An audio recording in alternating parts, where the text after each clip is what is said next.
അസ്സലാമു അലൈക്കും വറഹ്മത്തുള്ളാഹി വബറകാതുഹു. അൽഹംദുലില്ലാഹി റബ്ബിൽ ആലമീൻ വസ്സലാത്തു വസ്സലാമു അലാ റസൂലിൽ അമീൻ വഅലാ ആലിഹി വസ്വഹ്ബിഹി അജ്മഈൻ. സ്നേഹ ബഹുമാനം നിറഞ്ഞ സഹോദരന്മാരെ, സഹോദരിമാരെ, സൂറത്തു സബയിന്റെ 35 ആയത്തുകളാണ് നാം ഇതുവരെ വിശദീകരിച്ചത്. ബിസ്മില്ലാഹിർ റഹ്മാനിർ റഹീം. ഖുൽ ഇന്ന റബ്ബീ യബ്സുത്തുർ റിസ്ഖ ലിമൻ യശാഉ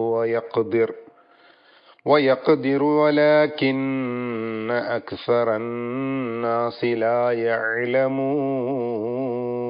ലിമയ്യ സുക്കൂനുള്ള നൂനേഷം യാ വരുമ്പോ ശ്രദ്ധ ചെയ്ത് മണിച്ചോദണം. വമാ അംവാലുക്കും വലാ ഔലാദുക്കും ബില്ലത്തി. ആദ്യത്തെ ഔലാദുക്കും എന്ന സ്ഥലത്ത് മണിക്കാൻ പാടില്ല, അവിടെ ഇൽഹാർ ചെയ്യണം. സുക്കൂനുള്ള മീമിനേഷം അംവാലുക്കും വല, അവിടെ മണിക്കാതെ ഓതണം. എന്നാൽ രണ്ടാമത് ഔലാദുക്കും എന്ന് പറഞ്ഞ ശേഷം ബാവ് വന്നു, അപ്പൊ അവിടെ മണിക്കണം. ഔലാദുക്കും ബില്ലത്തി തുഖർരിബുക്കും ഇൻദന, അവിടെ ഇഖ്ഫാ ചെയ്ത് മണിച്ചോദണം. ഇൻദന സുൽഫ ഇല്ലാ മൻ ആമന വഅമില സ്വാലിഹൻ ഫഉലൈക ലഹും ജസാഉൽ ളിഅഫി ബിമാ അമിലു വഹും ഫിൽ ഗുറുഫാതി ആമിനൂൻ. വല്ലദീന യസ്അഊന ഫീ ആയാതിനാ മുആജിസീന ഉലൈക ഫിൽ അദാബി മുഹ്ളറൂൻ. ഖുൽ ഇന്ന റബ്ബീ യബ്സുത്തുർ റിസ്ഖ ലിമൻ യശാഉ. ലിമയ്യ തൻവീൻ സുക്കൂനുള്ള നൂനേഷ യാ വരുമ്പോ ഇദ്ഗാമുൻ ബിഗുന്നയാണ്, ശ്രദ്ധ ചെയ്ത് മണിച്ചോദണം. യശാഉ എന്നിടത്ത് മുത്തസിലായ മദ് നീട്ടിയോദണം. ലിമൻ യശാഉ മിൻ ഇബാദിഹി വയഖ്ദിറു ലഹു വമാ അൻഫഖ്തും മിൻ ശൈഅ. വമാ അൻഫ അവിടെ ഇഖ്ഫാ ചെയ്ത് മണിച്ചോദണം. അൻഫഖ്തും മി, അവിടെ മീമിന് ശേഷം വീണ്ടും മീമ് വരുമ്പോ ശ്രദ്ധ ചെയ്ത് മണിച്ചോദണം. മിൻ ഷൈഇൻ എന്നിടത്ത് ഇഖ്ഫാ ചെയ്ത് മണിച്ചോദണം. വമാ അൻഫഖ്തും മിൻ ഷൈഇൻ ഫഹുവ യുഖ്ലിഫുഹു വഹുവ ഖൈറുർ റാസിഖീൻ.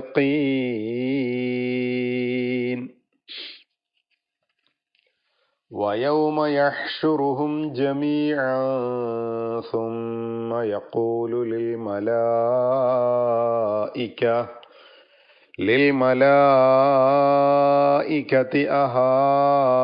أهؤلاء إياكم كانوا يعبدون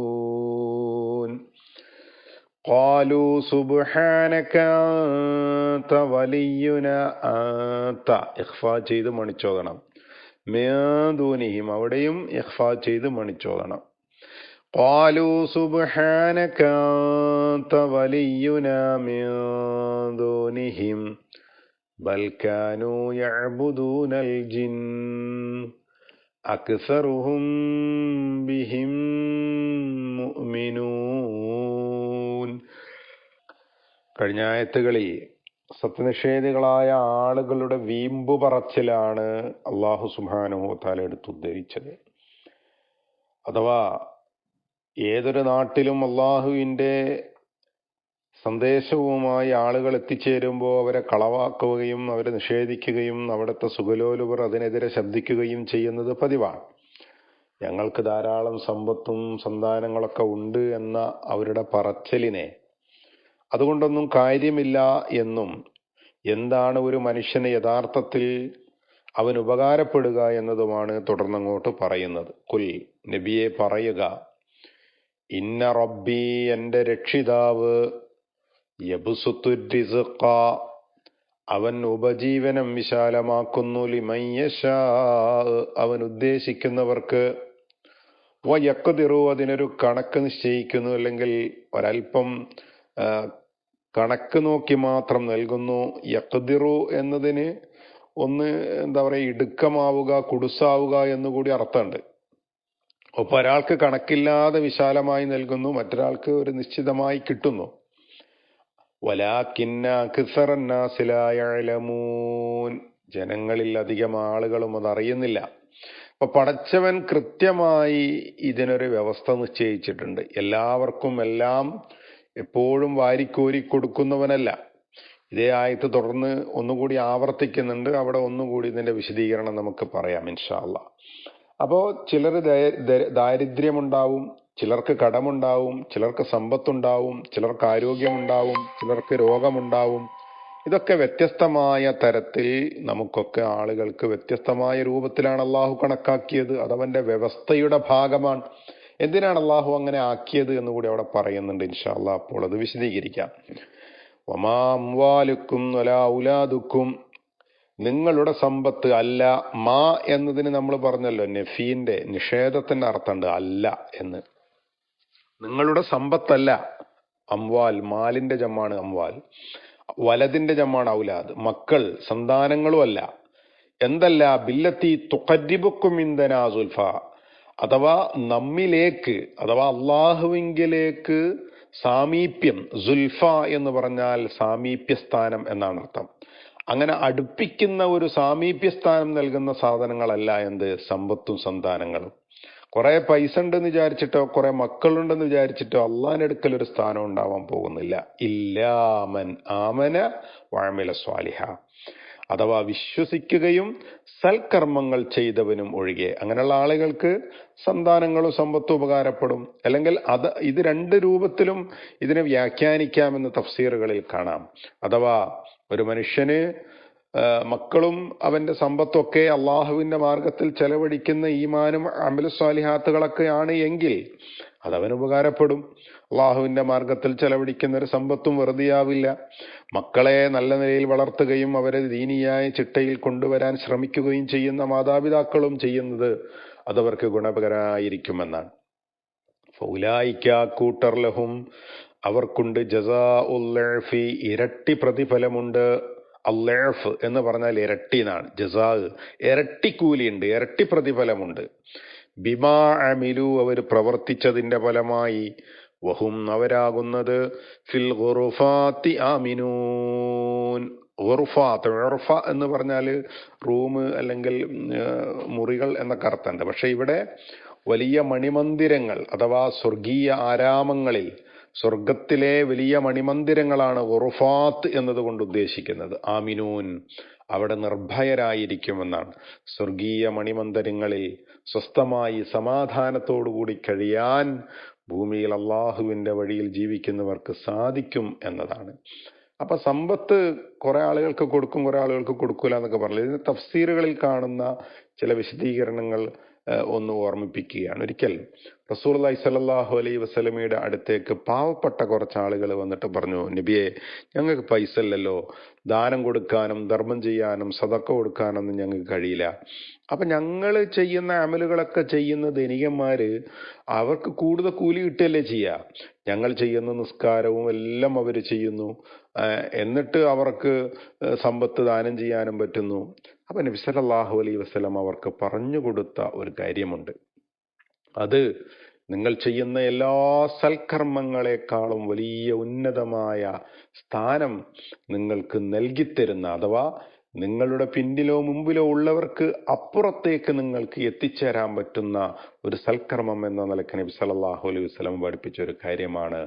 നിങ്ങൾ ഓരോ നമസ്കാര ശേഷവും, ഫർള് നമസ്കാര ശേഷവും 33 പ്രാവശ്യം സുബ്ഹാനല്ലാഹ്, 33 പ്രാവശ്യം അൽഹംദുലില്ലാ, 33 പ്രാവശ്യം അല്ലാഹു അക്ബർ എന്നിങ്ങനെ ചൊല്ലുക എന്ന് പറഞ്ഞു. അപ്പോൾ അവർക്ക് വലിയ സന്തോഷമായി. അത് വലിയ പ്രതിഫലം കിട്ടുന്ന ഒരു പുണ്യകർമ്മമായി നബി സല്ലല്ലാഹു അലൈഹി വസല്ലം പഠിപ്പിച്ചതല്ലേ.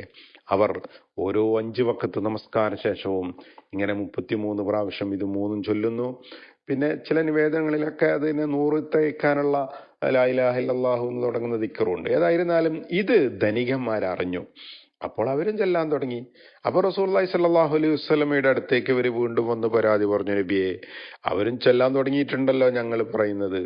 അപ്പം നബി സല്ലല്ലാഹു അലൈഹി വസല്ലം അവരോട് പറഞ്ഞു, ദാലിക ഫദ്ലുല്ലാഹി യുഅ്തീഹി മയ്യശാ, അത് അള്ളാഹു ചിലർക്ക് നൽകുന്ന ഫളിലാണ്, അള്ളാഹു ഉദ്ദേശിക്കുന്നവർക്ക് കൊടുക്കുന്ന ഫളിലാണ്.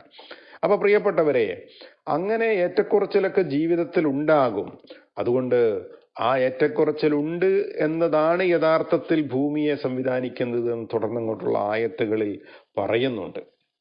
അള്ളാഹു പറയുന്നുണ്ട്, വല്ലദീന യസ്അഊന ഫീ ആയാതിനാ, നമ്മുടെ ആയത്തുകളിൽ പരിശ്രമിച്ചു കൊണ്ടിരിക്കുന്നവർ എന്തിന്? മുആജിസീന, പരാജയപ്പെടുത്താനായിട്ട്, തകർക്കുവാനായിട്ട്, ഇതിനെ അശക്തരാക്കുവാനായിട്ട്. എന്നാൽ ഉലൈക ഫിൽ അദാബി മുഹ്ളറൂൻ, അവർ ശിക്ഷയിലേക്കാണ് ഹാജരാക്കപ്പെടുക. ഇതിനെ തകർക്കുവാനും ഈ പരിശുദ്ധ ദീനിന്റെ എല്ലാ ആദർശ കാര്യങ്ങളെയും ഇല്ലാതാക്കുവാനും ശ്രമിക്കുന്നവരൊന്നും വിജയിക്കാൻ പോകുന്നില്ല. അവർ നരകത്തിലേക്കായിരിക്കും ഹാജരാക്കപ്പെടുക എന്നാണ് അള്ളാഹു കൊണ്ട് പറയാണ്. കുൽ നബിയെ പറ, ഇന്ന റബ്ബി യബ്സുത്തു റിസ്ഖ ലിമൻ യശാ, എന്റെ റബ്ബ് തന്റെ ദാസന്മാരിൽ അവൻ ഉദ്ദേശിക്കുന്നവർക്ക് ഉപജീവനം വിശാലമാക്കുന്നു. വയഖ്ദിർ ലഹു, ചിലർക്ക് അത് ഒരു കണക്കിന് മാത്രം കൊടുക്കുന്നു. വമാ അൻഫഖ്തും മിൻ ശൈഇൻ ഫഹുവ യുഖ്ലിഫുഹു, നിങ്ങൾ എന്തൊന്ന് ചെലവഴിക്കുന്നതായാലും അത് നിങ്ങൾക്ക് പിന്നീട് പകരം നൽകുന്നതാണ്, പിന്നീട് അതിന്റെ പ്രതിഫലം നിങ്ങൾക്ക് ലഭിക്കുന്നതാണ്. യുഖ്ലിഫുഹു എന്നാൽ പകരം ആവുക എന്നാണ്. ഖലീഫ എന്നൊക്കെ ഉണ്ടല്ലോ, പ്രതിനിധി എന്ന അർത്ഥത്തില്. വഹുവ ഖൈറുർ റാസിഖീൻ,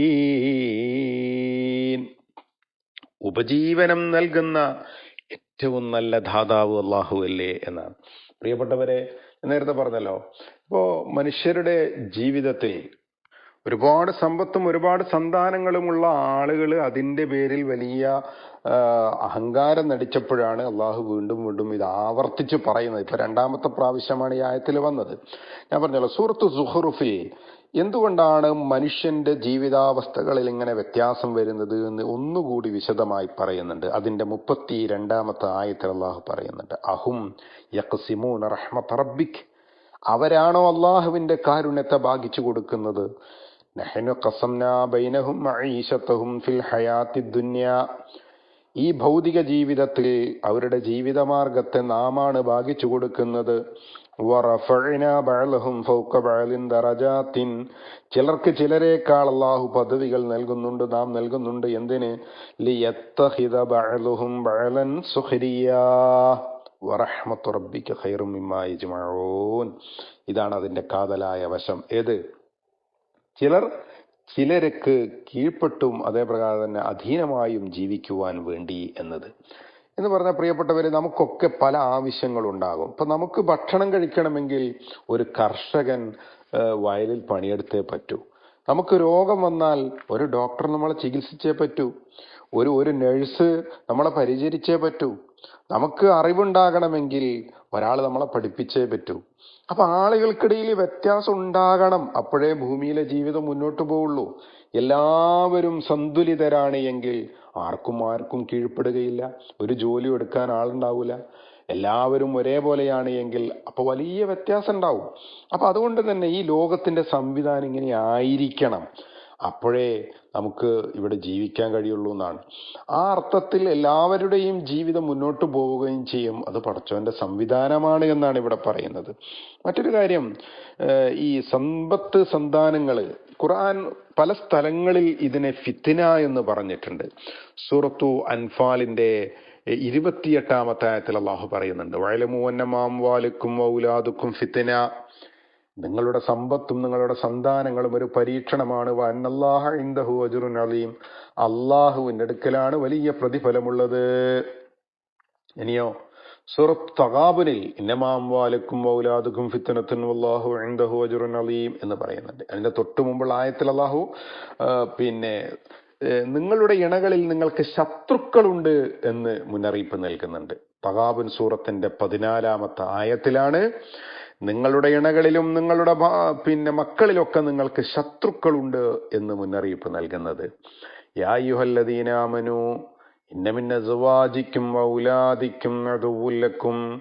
ഓ സത്യവിശ്വാസികളെ, നിങ്ങളുടെ ഇണകളിലും നിങ്ങളുടെ മക്കളിലും നിങ്ങൾക്ക് ശത്രുക്കളുണ്ട്. ഫഹദറൂഹും, നിങ്ങൾ അവരെ സൂക്ഷിക്കണേ. ഇതിനെ വിശദീകരിച്ചുകൊണ്ട് പണ്ഡിതന്മാർ പറയുന്നുണ്ട്, ചിലപ്പോൾ നമ്മുടെ ദീനിയായ ജീവിതത്തിന് നമ്മുടെ ഇണകൾ തടസ്സം നിൽക്കും. ഭാര്യ ഖുർആൻ ക്ലാസ്സിന് പോകുന്നത് ഭർത്താവിന് ഇഷ്ടമല്ലെങ്കിൽ അത് ദീനിന്റെ മാർഗത്തിൽ ഒരു ശത്രു തന്നെയാണ്. ഭർത്താവിന്റെ സംഘടനാ പ്രവർത്തനങ്ങൾക്ക്, ദഅവാ പ്രവർത്തനങ്ങൾക്ക് ഒക്കെ തടസ്സം നിൽക്കുന്ന ആളുകള്, നിങ്ങൾ ഹജ്ജിന് പോണ്ട, നമുക്കിവിടെ പെരുന്നാൾ ഒരുമിച്ച് കൂടാലോ എന്ന് പറഞ്ഞ് ഹജ്ജിന് തടസ്സം നിൽക്കുന്ന കുടുംബം. ഇങ്ങനെ ഒരുപാട് ഉദാഹരണങ്ങൾ ഈ വിഷയത്തിൽ കൊടുക്കുന്നുണ്ട്. ഇസ്ലാമിക മര്യാദ പ്രകാരം പുറത്തിറങ്ങി നടക്കാൻ ആഗ്രഹിക്കുന്ന ഒരു പെണ്ണിനോട് മോഡേണായി നടക്കാൻ പറയുന്ന ഭർത്താവുണ്ടെങ്കിൽ അവൾ ദീനിന്റെ മാർഗത്തിൽ, അള്ളാഹുവിന്റെ മാർഗത്തിൽ ഒരു ശത്രുവാണ് അവൻ. അപ്പൊ അങ്ങോട്ടും ഇങ്ങോട്ടും ദീനിന്റെ വഴിയിൽ സഹായിക്കുകയാണ് വേണ്ടത്. അതേ അവസരത്തിൽ അത് മുടക്കുന്നവർ ശത്രുവാണ്, സൂക്ഷിക്കണമെന്നാണ് സൂറത്ത് തഗാബുനിന്റെ ഈ 14-ാമത്തെ ആയത്തിൽ പറഞ്ഞതിന് ശേഷമാണ് ഇതൊരു ഫിത്നയാണ് മക്കൾ എന്നൊക്കെ പറയുന്നത്.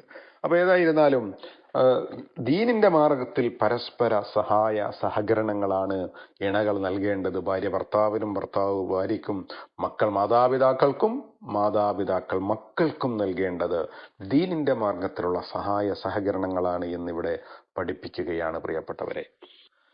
വയൗമ യഹ്ശുറുഹും ജമീഅ, അവരെ മുഴുവനും നാം ഹാജരാക്കുന്ന, ഒരുമിച്ച് കൂട്ടുന്ന ദിനം. സുമ്മ യഖൂലുൽ മലായിക, മലക്കുകളോട് നാം പറയും, ഹൗലാഇ ഇയ്യാകും കാനൂ യഅ്ബുദൂൻ, ഇവരാണോ നിങ്ങൾ ആരാധിച്ചിരുന്നത്? ഖാലൂ, അപ്പോൾ മലക്കുകൾ പറയും, സുബ്ഹാനക അൻത വലിയുനാ മിൻ ദൂനിഹിം, അവരൊന്നുമല്ല റബ്ബേ, നീയാണ് ഞങ്ങളുടെ രക്ഷിതാവൻ, നീ എത്ര പരിശുദ്ധനാണ്. ബൽ ഖാനൂ യഅ്ബുദൂനൽ ജിന്ന, അവർ ജിന്നിനെയാണ് ആരാധിച്ചിരുന്നത്. അക്സറുഹും ബിഹിം മുഅ്മിനീൻ, അവരിൽ അധികം ആളുകളും അവരിൽ വിശ്വസിക്കുന്നവരായിരുന്നു. കണ്ടോ, ലോകത്ത് ഫിത്ന ഉണ്ടാക്കുന്നത് മുഴുവനും ശൈത്താന്മാരാണ്. ആ ശൈത്താൻ ജിന്ന് വർഗത്തിൽപ്പെട്ടവരാണ്. ആ ജിന്നിനെ ആരാധിച്ചിരുന്ന കുഫാറുകൾ, അതല്ലെങ്കിൽ അള്ളാഹു അല്ലാത്തവരെ ആരാധിച്ചിരുന്നവർ. ഇതിനൊരു പശ്ചാത്തലമുണ്ട്. മലക്കുകളുടെ രൂപമൊക്കെ വെച്ച് ആരാധിച്ചിരുന്നെങ്കിലും മലക്കുകൾ അതിന് ഉത്തരവാദിയല്ല. മഹാന്മാരുടെ രൂപവും ഫോട്ടോയും അവരുടെ ഖബറുകളിലും ചെന്ന് ആരാധിക്കുന്നത് കൊണ്ട് മഹാന്മാർ അതിന് ഉത്തരവാദികൾ അല്ല. ഈ ചെയ്തിരുന്നവർ, അവരെ പിശാച് വഴിപിഴപ്പിക്കുകയാണ്. പിശാച് അങ്ങനെ തോന്നിപ്പിക്കുകയും അതിനുവേണ്ടി പ്രേരിപ്പിക്കുകയും പൈശാചികമായ ദുർബോധനങ്ങളിൽ അവർ പെട്ടുപോവുകയും ചെയ്യുകയാണ്. അപ്പൊ ആ അർത്ഥത്തിൽ മലക്കുകൾ തിരിച്ചു പറയുന്നതാണ്, അല്ലാഹുവേ, ഞങ്ങളിത് ഒന്നും അറിഞ്ഞിരുന്നില്ല, നീ പരിശുദ്ധനാണ്, ഞങ്ങളുടെ വലിയ നീയാണെന്ന് പറയുകയും, ഇവരൊക്കെ ജിന്നുകളെ, ജിൻ എന്ന് പറഞ്ഞാൽ നമുക്കറിയാലോ, ജിന്നുകൾ 2 വിഭാഗമുണ്ട്, നല്ലവരുണ്ട്, ചീത്തവരുണ്ട്. ചീത്ത ആളുകളാണ് ശൈത്താന്മാർ, നല്ല ആളുകൾ അവരെ വഴിക്ക് അള്ളാഹുവിനെ ആരാധിച്ച് ജീവിച്ചു പോകുന്നവരാണ്. ഈ ശൈത്താന്മാരാണ് ഭൂമിയിൽ മുഴുവൻ മനുഷ്യരുടെ മനസ്സിലും ദുർബോധനങ്ങൾ ഇട്ടും തോന്നിപ്പിച്ചുമൊക്കെ പല രൂപത്തിലും വഴിവഴപ്പിക്കുന്നത്. അങ്ങനെ അള്ളാഹു അല്ലാത്തവരെ ആരാധിക്കുവാനും അവർ കൊണ്ടുപോകുന്നത് എന്ന് നമുക്കറിയാം. അപ്പൊ ഏതായിരുന്നാലും പരലോകത്ത് നടക്കുന്ന ഒരു സംഭാഷണമാണിത്. അവിടെ മലക്കുകൾ, സ്വാലിഹീങ്ങളും ഒക്കെ അവർ നിരപരാധികളായിരിക്കും. എന്നാൽ ഈ ആരാധനയിലേക്ക് എത്തിച്ച ജിന്നുകൾ അവിടെ പ്രതികളുമായിരിക്കും, ശൈത്താന്മാർ എന്നാണ് നമുക്ക് മനസ്സിലാകുന്നത്. അല്ലാഹു സുബ്ഹാനഹു വ തആല അവന്റെ ദീനിനെ മനസ്സിലാക്കി നമ്മുടെ മക്കളിലും നമ്മളുടെ സന്താനങ്ങളിലുമൊക്കെ ദീനുമായി ബന്ധപ്പെട്ട് നമ്മളോട് സഹകരിക്കുന്ന, നമ്മുടെ ഇഹലോകവും പരലോകവും രക്ഷപ്പെടുത്താൻ ഉതകുന്ന നല്ല മക്കളെ, നല്ല സന്താനങ്ങളെ, നല്ല ഇണകളെയൊക്കെ അള്ളാഹു നമുക്കും നമ്മുടെ മക്കൾക്കുമൊക്കെ പ്രദാനം ചെയ്യുമാറാകട്ടെ. നമ്മുടെ പ്രാർത്ഥനകളിൽ റബ്ബനാ ഹബ്ലനാ മിൻ അസ്വാജിനാ വദുരിയാതിനാ ഖുർറത അയ്യുനിൻ വജഅൽനാ ലിൽ മുത്തഖീന ഇമാമാ എന്ന പ്രാർത്ഥന നിരന്തരമായി നമ്മൾ അള്ളാഹുവിനോട് ദുആ ചെയ്തുകൊണ്ടിരിക്കണം. അള്ളാഹു ആ രൂപത്തിലാക്കി തരുമാറാകട്ടെ. അസ്സലാമു അലൈക്കും.